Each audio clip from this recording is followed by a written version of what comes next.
कोल्हापुरामध्ये शरद पवार यांच्या एका कार्यक्रमात जिल्ह्यातले सर्वपक्षीय नेते एकाच व्यासपीठावर पाहून सगळ्यांनाच आश्चर्याचा धक्का बसला। कोल्हापूरच्या नेत्यांची बातच न्यारी म्हणत जयंत पाटलांनी नेत्यांचं कौतुक केलं। मात्र पवारांना सोडून गेलेल्या हसन मुश्रीफ यांनी मात्र कार्यक्रमाकडे पाठ फिरवली। अलीकडच्या काही वर्षात राज्यातल्या राजकारणात बरीच उलथापालथ झाली। त्यामुळे काल एका पक्षात असलेले लोक आज एकमेकांच्या विरोधात उभे ठाकलेत। गेल्या 1.5 वर्षात शिवसेना आणि राष्ट्रवादी फुटली।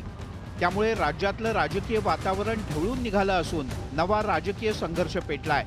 पण मंगळवारी कोल्हापुरात वेगळं राजकीय चित्र पाहायला मिळालं।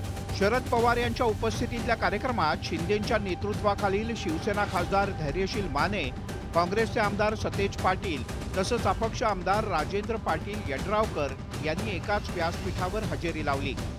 मात्र पालकमंत्री हसन मुश्रीफ यांनी या कार्यक्रमाला दांडी मारली। राष्ट्रवादीतल्या फुटीनंतर मुश्रीफ यांनी शरद पवार यांची साथ सोडून अजित पवार गटाची वाट धरली आहे। त्यामुळे मुश्रीफ यांनी या कार्यक्रमाकडे पाठ फिरवल्याचं बोललं जातं। खरं तर या कार्यक्रमाला हजेरी लावलेल्या धैर्यशील माने यांचं कुटुंब कधी काळी राष्ट्रवादी काँग्रेसमध्ये होतं। पुढे धैर्यशील माने यांनी राष्ट्रवादी काँग्रेस सोडून शिवसेनेत प्रवेश केला। मात्र माने यांनी या कार्यक्रमाला केवळ हजेरी लावली असं नाही तर शरद पवार यांचं कौतुकही केलं।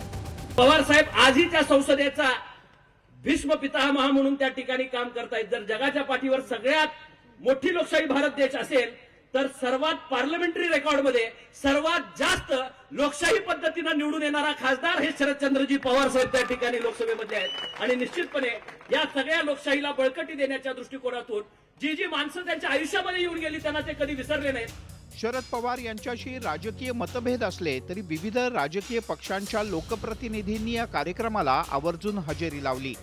पवार साहेबांनी आपणा सगळ्यांना एक वेगळ्या झळाळीचं नेतृत्व आयुष्यभर दिलेलं आहे।